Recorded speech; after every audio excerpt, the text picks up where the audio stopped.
ఉన్నారు లంబాడీలు వాళ్ళు తెలంగాణలో. ఎక్కడన్నా మీరు కోయాలు చూసిండ్రా అన్న? చూసిండ్రా?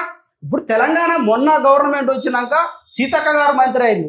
కోయలు మంత్రి కాక 75 సంవత్సరాలు బాలరాజు గోల్డ్ సైన్లు కానీ కోయలు కాలేదు. ఉమ్మడి రాష్ట్రం నుంచి ఉమ్మడి ఆంధ్రప్రదేశ్ లో ఎందుకు కావాల్సి వస్తుంది అంటే ఆ చివరికి ఎక్కువ జనాభా ఉంటది. శ్రీకాకుళం ఎందుకు లేడు? కేంద్ర మంత్రి ఎవరన్నా బలరానే కాంగ్రెస్ కేంద్ర మంత్రి ఎవరన్నా ఉమ్మడి ఆంధ్రప్రదేశ్ లో బాలరాజు అంటాడు కదా, ఆయన దేశానికి మంత్రి మా రాష్ట్రానికి మంత్రి. ఇక్కడ కూడా వాళ్ళే ఉన్నారా లేదా? కేంద్ర గిరిజన మంత్రి ఎవరే ఉమ్మడి ఆంధ్రప్రదేశ్ లో? ఎవరు చెప్పు? ఇప్పుడు బలరానే కాదా?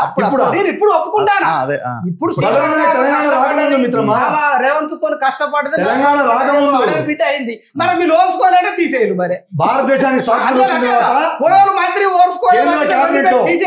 కేంద్ర కేబినెట్ లో లంబాడీలకు చంద్రులాల్ అంతకన్నా ముందు చంద్రులాల్ మంత్రే కదా. నేను చెప్తున్నా చంద్రులాల్ 3 టర్ములు చంద్రులాల్ బలరాం నాయక్ గారి గురించి భారతదేశానికి స్వాతంత్రం విను ఒక నిమిషం.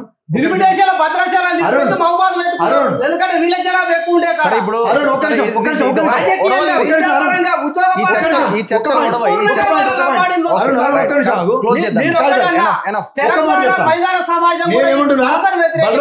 బలరాం నాయక్ సెంట్రల్ మినిస్టర్ వచ్చింది మీడే కదా అన్నాడు కదా అన్న. భారతదేశానికి స్వాతంత్రం వచ్చిన తర్వాత లంబాడి మంత్రి కేంద్రంలో ఆ బలరాం నాయక్ ఒక్కడే. అసలు వాళ్ళే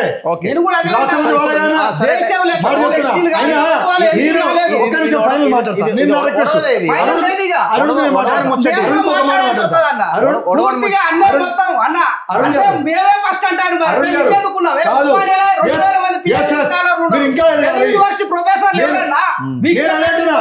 ప్రొఫెసర్లు వాళ్ళే ఉంటారు. ఇప్పుడు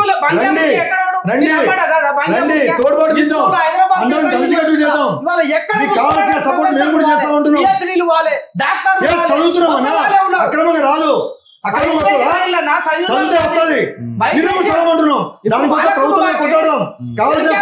సైకిల్ ఏం మాట్లాడుతున్నాడు?